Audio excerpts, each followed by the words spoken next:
Tlesniť? Teraz tlesknem.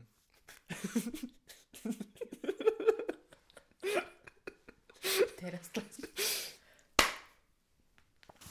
Milí poslucháči, vitajte pri počúvaní ďalšieho podcastu z rubriky Spoznaj svojho učiteľa. Ja som Tomáš Sálus a dnes v štúdiu vítam pani učiteľku Miroslavu Vargovú. Vitajte, pani učiteľka. Ďakujem za pozvanie. Dobrý deň. Ako sa cítite, pani učiteľka? Pravdu? Pravdu. V strese. Hádam, sa vám to bude páčiť a myslím, že to bude v poriadku. Ale určite áno. Tak poďme na to. Pani učiteľka, moja prvá otázka na vás je, čo pre vás znamená byť učiteľkou? Myslím si, že povolanie učiteľ je jedno z najdôležitejších povolaní, pretože všetci musíme prejsť rukami učiteľov, aby sme sa dostali k svojmu vysnívanému povolaniu. Čiže aj lekár sa musí naučiť čítať a písať a povedzme aj počítať. Takže podľa mňa učiteľ motivuje, učiteľ formuje žiakov a dáva určite kus zo seba. Ktorá udalosť alebo človek vo vašom živote vás najviac ovplyvnila pri voľbe povolania? Neviem, či človek, možno tak asi z polovice, to bol vyučujúci na gymnáziu. Učil ma geografiu a matematiku, ale obľúbila som si vlastne aj vďaka nemu geografiu, ale vždy od základnej školy som mala rada aj biológiu. Čiže skôr som išla tým smerom, že chcem odovzdávať vedomosti práve z tých predmetov, ktoré ma bavili. A stretli sa vaše očakávania o práci učiteľa so skutočnosťou? Poviem pravdu, že som nemala žiadne očakávania, pretože ja ináč aj doteraz mám rešpekt hlavne pred novou triedou, keď sa mám tam postaviť. Takže nemala som nejaké očakávania, išla som s tým, že uvidím, ako mi to pôjde. Takže asi. A ako teda vnímate svoju novú prvú triedu? Vnímam ju veľmi dobre. Sú šikovní, sú veľmi ambiciózni. Vyzerá, že to bude aj dobrý kolektív, takže dúfam, že pôjdu takýmto smerom, ako začali, takže pôjdu aj až do 4. ročníka. No tak budem im držať palce. Učiteľ vlastne sa stretáva denne s nejakou určitou formou psychickej záťaže. Ako ventilujete takýto, nazvime to, tlak? Ja vo svojom voľnom čase, alebo keď to môžeme nazvať relaxom, veľmi rada športujem. Čiže buď si idem zabehať, alebo idem zabicyklovať, ale som závislá na knihách, takže veľmi rada čítam. Aj knihy, ktoré som už niekoľkokrát prečítala, tak počase sa k ním zase vrátim. Takže toto je môj relax. A čo by ste nám odporúčili na čítanie? No, neviem, či by vás to zaujímalo. Ja osobne mám rada beletriu. Koniec musí byť šťastný, áno. A beletriu skôr z takého 19. storočia na spôsob Jany Ejrovej. Takže toto. Ale rada čítam aj motivačnú literatúru. A predvčerom som si kúpila akurát knihu, že postav sa sám za seba, takže ešte som to len začala, ale vyzerá to dobre. Ako v podstate zbaviť sa toho pocitu, že musíme vyhovieť všetkým a všade a splniť ich očakávania. A nie sám za seba. A nie sám za seba, presne tak. Pani učiteľka, je niečo, čo by ste chceli, aby o vás vaši kolegovia a žiaci vedeli, ale nevedia to? Neviem, či nevedia, či vedia. Poviem to tak, že mám rada úprimnosť. Ľahšie sa mi vyrovná, asi sa hovorí, že pravda býva krutá, tak s tou krutou pravdou, ako keby mal niekto poza chrbát niečo rozprávať niekde. Takže asi len toľko. Mám rada úprimných ľudí, keď to ide rovno a na rovinu. Pani učiteľka, pred rozhovorom sme dali na Instagram anketu, na školský Instagram anketu, v ktorej mohli naši žiaci, ktorí sledujú školský Instagram, dať nejakú otázku, ktorú by sa radi opýtali. tak ja som pár z tých otázok povyberal a opýtam sa vás. No ale najprv tam bol taký krásny odkaz. Nechceme sa pani učiteľky opýtať nič, ale povedzte jej, že ju veľmi ľúbime. Tak to je krásne. Videli, že vás Ďakujem. ľúbime. Ďakujem veľmi pekne a ja vás ľúbim. No a ak teda prejdeme už priamo k tým otázkam, Môžeme. tak padli otázky, že vy ako učiteľka geografie, či máte niečo pocestované? Že kde všade ste boli, kde sa vám to páčilo, nepáčilo? Kde by ste chceli možno ísť? Nemám veľmi pocestované, ja som silný introvert, takže ja potrebujem nejaké to, dá sa povedať, zázemie, bezpečie s niekým cestovať. No a zatiaľ, čo som takto, tak celkom Česko. V Poľsku samozrejme sme boli na nákupoch, takže to je jasné. A v Chorvátsku na Makarskej som bola. V podstate je ťažká otázka pre mňa, že či mám nejakú krajinu vysnívanú. V rámci Európy sa dá povedať, že by som sa šla pozrieť hocikde. A v rámci sveta? V rámci sveta... No, to je ďalší problém, že sa bojím lietania a výšok, takže s týmto, ak by som cestovala, tak určite vlakom, autobusom, autom. Ale už keby som sa predsa niekedy rozhodla, tak myslím si, že USA by som si rada pozrela, ale skôr ten západ USA. Čiže viac takú tú prírodu ako tie veľkomestá? Určite viac prírodu ako veľkomestá. Nemám rada veľké mestá, takže ani ten ruch taký, tak asi tak. Kanada si myslím tiež. A nelákalo vás nikdy urobiť nejaký taký školský zájazd s nejakým kolegom, že by ste zobrali deti, ako sa chodieva teraz do toho New Yorku alebo do Paríža? Alebo niečo na tento štýl? Nie, mám rešpekt voči tomu. Možno moja príliš veľká zodpovednosť za žiakov, za vás. A hovorím, že je pre mňa ťažké takto cestovať bez nejakej tej takej toho zázemia, by sa dalo povedať rodinného, blízkeho, takže takto asi. Ja som sa vás dopočul, že vy ste kedysi trénovali biatlon alebo triatlon, teraz si nie som úplne istý. Nebolo to nič akože vrcholové, bol to letný biatlon, čiže beh a vzduchovka. Robila som to na základnej škole, potom už v podstate na strednej škole sa to nedalo, takže to už nie, ale toto ma bavilo. A robili si to aj nejako súťažne, alebo len v rámci nejakých krúžkov? Na súťaž sme chodili, boli okresné, boli krajské tie súťaže, takže tak v podstate ako vy tu teraz, tak aj my zo základnej školy sme toto robievali. A čo vám drží teraz tých športov? Čo? Aké športy teraz preferujete? Aha. Teraz skôr ten beh iba, bicykel. A ak sa dá, ja mám veľmi rada kolektívne športy, taktiež na základnej škole futbal, za školu tiež sme hrávali basketbal, no a aj stolný tenis som zvykla. Mali sme aj doma pingpongový stôl, takže my sme boli takto aj s bratom vedení športovo. Oco hlavne. Že silný vplyv. Áno. Vy u nás v škole vediete krúžok Mladý záchranár. Beží to aj tento rok? Áno. Máte veľkú účasť? No práve, že tento rok mám v porovnaní s ostatnými rokmi veľmi veľkú účasť.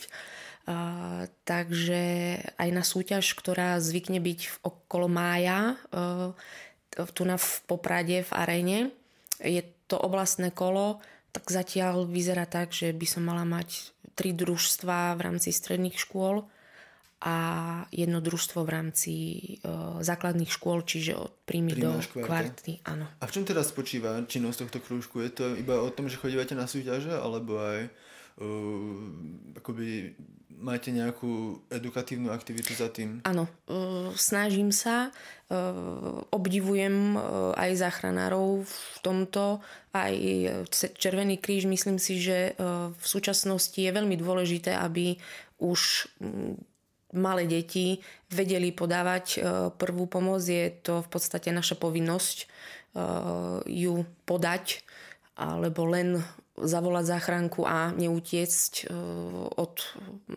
poraneného, alebo keď niekomu príde zle. Takže idem s tým cieľom hlavne, aby som tým žiakom, tým deťom ukázala, že sa netreba báť poskytnúť prvú pomoc. Lebo tam je hlavne o ten strach náš, že sa bojíme, že áno, že či urobím niečo zlé, či urobím chybu. No, takže nejak ich vlastne motivovať do toho, aby to vedeli a aby to chceli poskytovať. Ono je to asi jedna z tých vecí, že čo je lepšie vedieť a nepotrebovať to, ako to nevedieť a potrebovať to. No? A ako vlastne ste sa... Čo bol taký impuls pre vás, že chcem tento krúžok robiť? Musím povedať, že prvý impuls bol asi pani učiteľka Komisová, ktorá učila telesnú a biológiu. Keď som prišla na túto školu, tak viem, že ona viedla a ona mi to tak akože predostrela, či by som nechcela niečo také. A potom sme my dve boli vlastne na školení ako zdravotníčky pre školu a tam som sa k tomu nejako takto dostala aj k tej súťaži vlastne, takže preto mi to tak napadlo. Myslíte, že by ste zvládla byť aj záchranárkou, ak by ste neboli učiteľkou? Nie, psychicky by som to určite nedala. Ja hovorím, mám voči tomu rešpekt, záchranári sú silné osobnosti, takže nedala by som toto určite. My sme to už tak trošku našrtli, ale ako môže podať prvú pomoc aj nejaký like, keď príde na nejakú krízovú situáciu? Určite v prvom rade je dôležité zistiť, čo sa deje. Aby vedel zistiť, čo sa dotyčnému stalo, aby vedel rozpoznať príznaky a určite následne volať záchranku. Hej, to je dôležité. Len aj tej záchranke je potrebné povedať, koho ste našli, v akom stave ste ho našli a tiež treba vedieť, čo sa pýtať. No a v prvom rade, ak už ide o tie závažnejšie,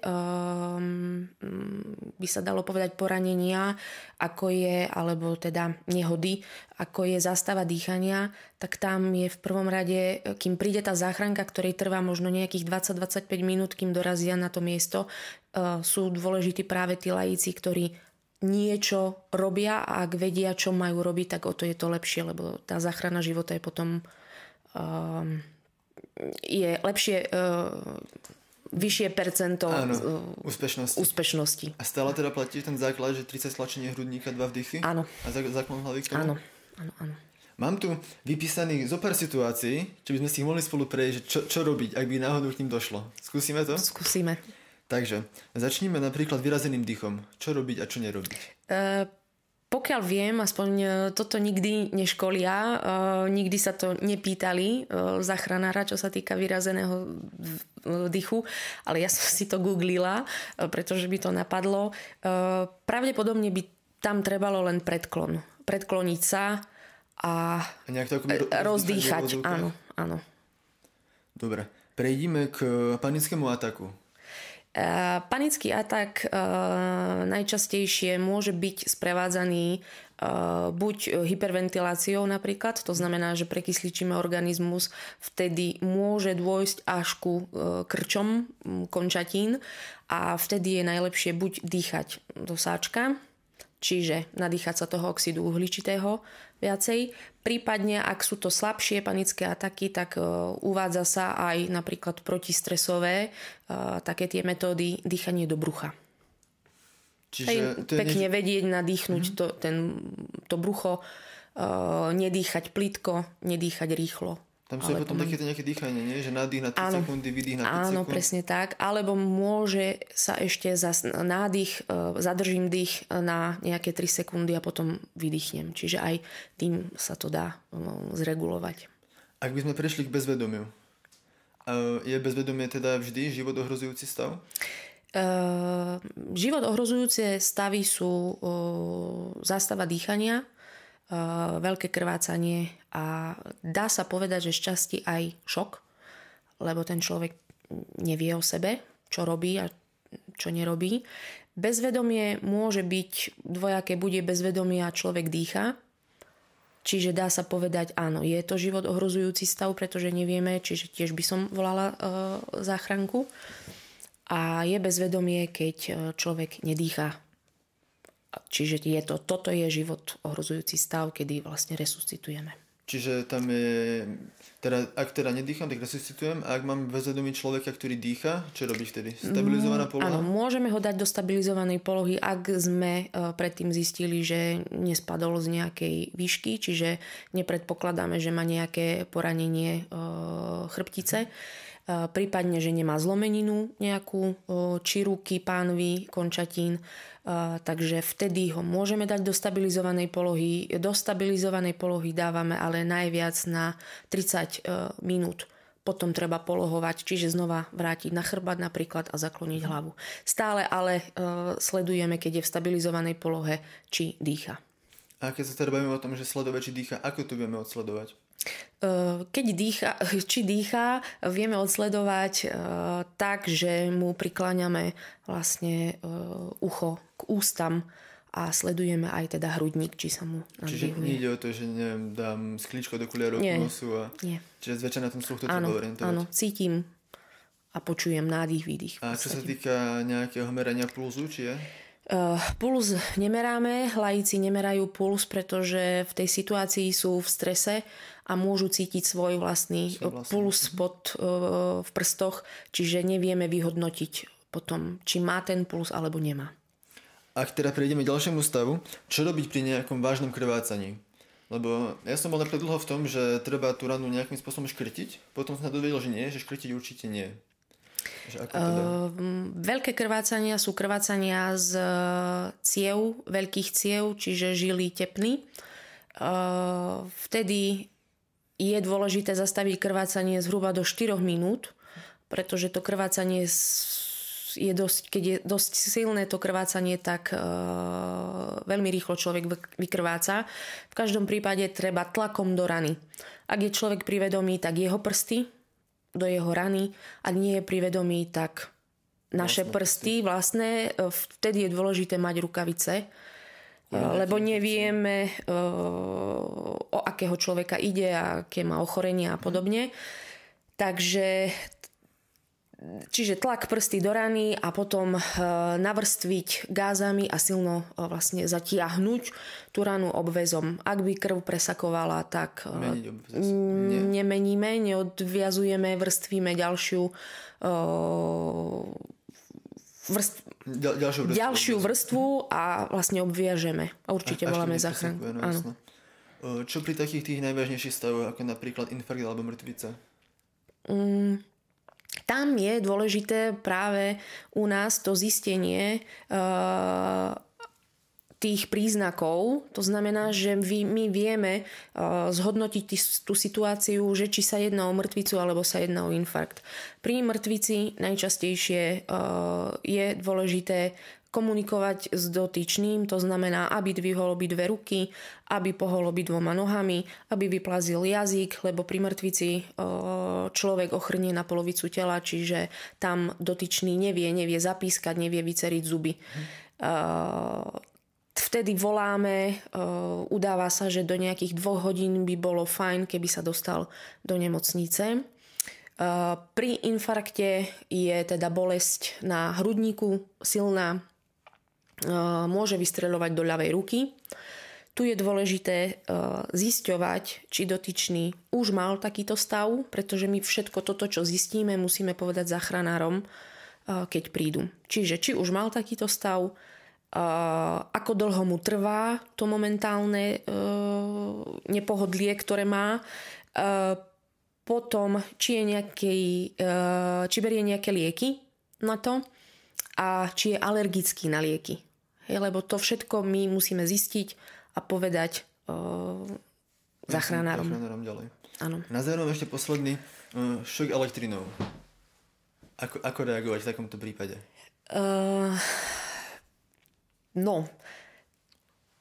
šok elektrinou podľa toho, či je stále v tom obvode elektrickom. Takže tam toto je dôležité vlastne najprv zhodnotiť. A pokiaľ si dobre pamätám, tak by sa mal ten elektrický prúd prerušiť niečím nevodivým, čiže nejakým drevom. Nie som veľmi dobrá z fyziky, ale mám taký pocit. No a predpokladám, že ide potom o popáleniny a zase zistujeme, či je pri vedomí alebo či je bezvedomí dotyčný. Takže ak sú to popáleniny nejaké rozsiahle, určite voláme záchranku. Volala by som tak či tak.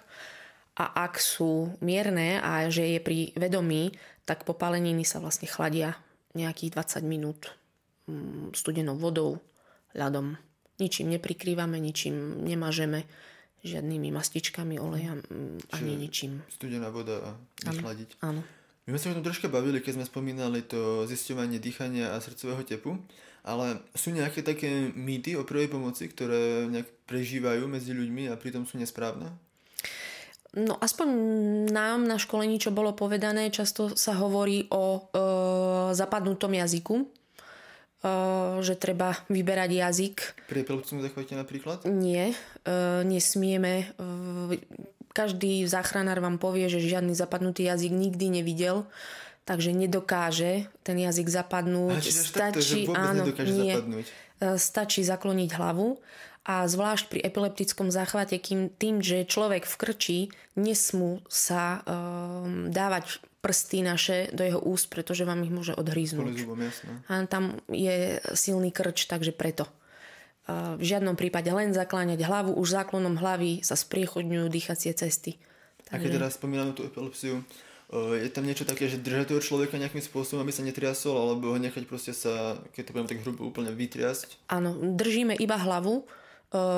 Najlepšie by bolo, aby sme pod hlavu niečo dali, aby vlastne nebuchal tú hlavu o zem a zvyšok tela nechávame tak, nechávame ho vytriasť. Hej, zase je v krči, môže dôjsť, ak by sme bránili tým jeho pohybom, tak môže dôjsť k zlomeniu končatín.